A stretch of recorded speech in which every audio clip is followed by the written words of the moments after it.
Good evening, my world of rogues. My name is Erin Rogoff, and I would like to welcome you back to my BookTube channel.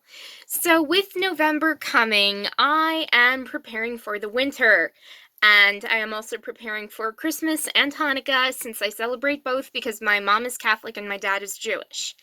And that being said, I have already been given a few early presents for the upcoming holidays, and I am making the most of my Amazon gift cards and buying a whole bunch of Kindle books, starting with To Kill a Kingdom by Alexandra Christo.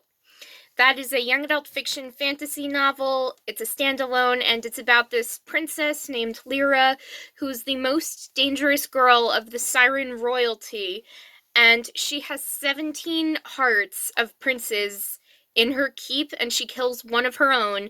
So the Sea Queen transforms Lyra into a human, a creature that the sirens despise the most. So that's sort of like, I guess, a pessimistic version of The Little Mermaid, since she doesn't want to be a human and yet she is. Just like Ariel was a sea siren mermaid. That's it. I completely blanked out on what that was for a moment, since Ariel was a mermaid and she wanted to be a human. So moving on. As for ratings, Goodreads rates the book at a 4 out of 5 stars. Barnes & Noble rates the book at a 4.4 out of 5 stars. Common Sense Media rates the book at a 4 out of 5 stars, and Google users predict that 96% of people like the book. I can't wait to be a part of that and read the book myself, but I'm reading like 5 other books right now, including When the World Didn't End by Caroline Kaufman. I am absolutely loving that book. Oh my gosh. And then moving on to another book that I got is The Sound of Us by Ashley Poston, or Poston. I do not know how to pronounce that. It is a young adult fiction contemporary romance novel. It's book 1 of the Radio Hearts series, and it's about this America's favorite pop band, Roman Holiday. It's dead and gone and stuck in the past, but for 18-year-old rock fan Junie Baltimore, this is delightful. However, when she finds their attractive ex-lead singer on the boardwalk, her summer becomes the cover story of the year. So that's really interesting, and I can't wait to read it. And as for ratings, Goodreads rates the book at a 3.6 out of 5 stars, and Barnes & Noble gives the book a 4.7 out of 5 stars. And I am looking forward to reading this book, and if you know me, you know that I am tone deaf, can't play the flute to save my life, or any other instrument, and you know that if I sing like a dying British cat, because most of the music I listen to is European music, even though I'm an American. I don't know why I did that, that's just like a weird thing. Moving on. Another book by Ashley Poston that I bought is We Own the Night. And that just jumped right out at me because I once read a fan fiction that was Star Trek related, and it was called We Own the Night. So I'm like, Star Trek. I have no idea what this book is about. It most likely isn't about Star Trek, but I am buying it. So that's what I did. And it is book 2 of the Radio Hearts series. And as a candy store employee by day and the mysterious DJ by night, 18-year-old Ingrid Night Owl North is stuck between rock and roll and a hard place. So that is something that drew me in right then and there. So I can't wait to read that book too. And Goodreads rates the book a 3.8 out of 5 stars, and Barnes & Noble rates the book at a 3.7 out of 5 stars. Now this could go either way. It could be either good or bad or indifferent. I don't know. But with some of the books that I have read in the past, it gets interesting because, like fine wine, sometimes reading books and then setting them aside for a little while can change my mind. Like with That Summer by Sarah Dessen. When I read it, it was like, okay, get to the action. And there was like no action. And then I thought, okay, it's kind of bad. I put the book down for a couple weeks and then I decided, hey, let me read it again. And I did, and it was amazing. So maybe like fine wine, this book will intrigue me too. And another book I got was The Girl from the Well by Rin Chupeco. and that is straight up YA fiction. I can't wait to read it, of course, like every other book I've ever said. And it's book 1 of the Girl from the Well series. And a dead girl walks the streets hunting murderers and child killers like the guy who threw her body down a well 300 years ago. So who did it? That is a mystery. And the ratings are a little, how can I put it, a little varied. Barnes & Noble rates the book at a 4.2 out of 5 stars, and Goodreads rates the book a 3.8 out of 5 stars. So it's, here's bad, here's indifferent, here's good. It's in this section right here. And another book I got was The Accidentals by Sarina Bowen. And that book just sounds interesting to me, and I did judge the book by the cover, I will admit that. It is another young adult fiction contemporary romance novel, another standalone, so if I read like the Duskfall series by Christopher Husberg, and then I get bored with book 3, I can always go to The Accidentals as a standalone and just read that and then jump right back in. So that's pretty much what I do. Like with the Mortal Instruments series by Cassandra Clare, I do that a lot too. I'm stuck on book 5 because it's just like Clary is just obsessed with finding Jace and she's just obsessing over him, and so I'm just like, okay, this is kind of like a lovesick girl over boy. I know that they're soulmates and everything, but still, it's just like, can we get to the story, please? So, moving on to The Accidentals again. Never ask a question unless you're sure you want to know the truth. That's pretty much the tagline. As for ratings, it is good. Maybe more than good, it is great. Goodreads rates the book a 4.1 out of 5 stars, and Barnes & Noble gives the book a 4.9 out of 5 stars. So if that isn't a reason to read the book in one night, I don't know what is. As for me, I can read books pretty quickly right now. Not as quick as my mom, who has read thousands more books than I have.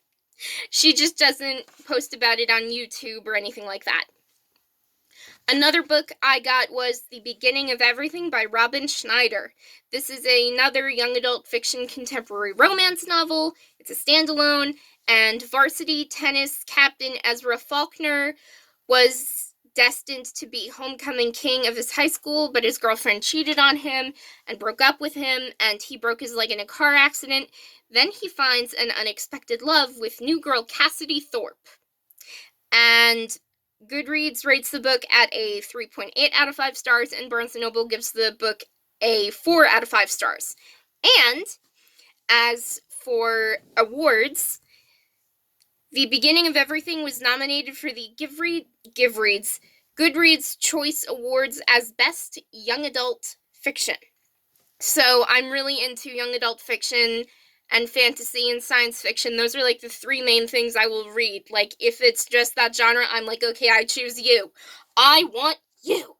Just like the army guy in the old pictures. Uncle Sam, that's what his name was. I am like so scatterbrained today. Oh my god. Another book I got is Taking Flight by Sierra Malley, and I am loving the book. Oh my gosh. I was actually reading If I Was Your Girl by Meredith Russo, and I was also reading They Both Die at the End by Adam Silvera a few months ago, and they are both LGBTQIA fiction, and even though I'm a straight white girl with a boyfriend, I am really into LGBTQIA fiction, and I'm really loving Taking Flight, and it is a standalone novel, so I'm breezing right through it. I'm like almost halfway done right now, and I started like a few days ago. And it's about this girl, Lauren Lennox, who is 17 years old and a city girl at heart. And as an LA in California native, her parents don't exactly pay much attention to her. And her mom is an ex-child star, and her dad is an alcoholic, so when her mom dies, Lauren's dad unfortunately cares about her even less. And he doesn't care about how many girls Lauren sleeps with, or how much she drinks, or how much pot she smokes, and so it's like, wow, dad of the year right there. Sense my sarcasm? And I can honestly say I have never gotten high once in my life. Ever. That doesn't mean I didn't have a drink once or twice. And if you know me, you know that I love sangrias and sombreros. Luckily, those are the legal drinks I've had. And as for ratings, this is one of the great LGBTQIA books. Goodreads rates the book a 4.1 out of 5 stars. Barnes & Noble rates it a 5 out of 5 stars. And Amazon rates the book at a 4.6 out of 5 stars. And as for my own opinion, I would give it a 5 out of 5 stars because it is that good. It hooks you right in, and right now I just feel like I want to read the rest of it and just go nuts with it. Oh my gosh, I love it. I want to know more. I want to read the epilogue, and if the epilogue isn't so happy, I want to write an epilogue for myself. And in that epilogue, I can already say that I would dream of Lauren and Cami getting together because they belong together, as far as I am aware.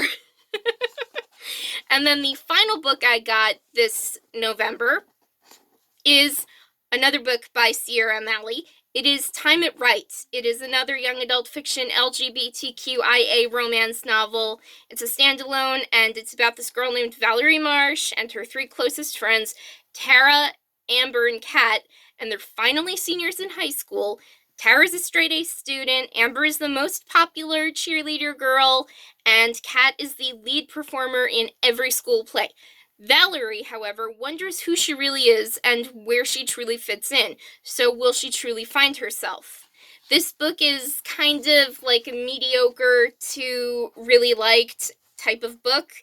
Goodreads rates the book a 3.9 out of 5 stars, and Amazon rates the book a 4.5 out of 5 stars. And since I love Sierra Malley's work to begin with, I am really looking forward to reading this book too. And if you know me, you know that since I read everything, and I have so many books on my plate, like books, I have like 7 shelves right here, a couple shelves over there. I'm not about to move the camera, but anyway, if I finish reading one book, like One of Us is Lying, I will reward myself with reading 2 new books. So Edgewater by Courtney Cheyenne-Mell, and then Nemesis by Brendan Reeks.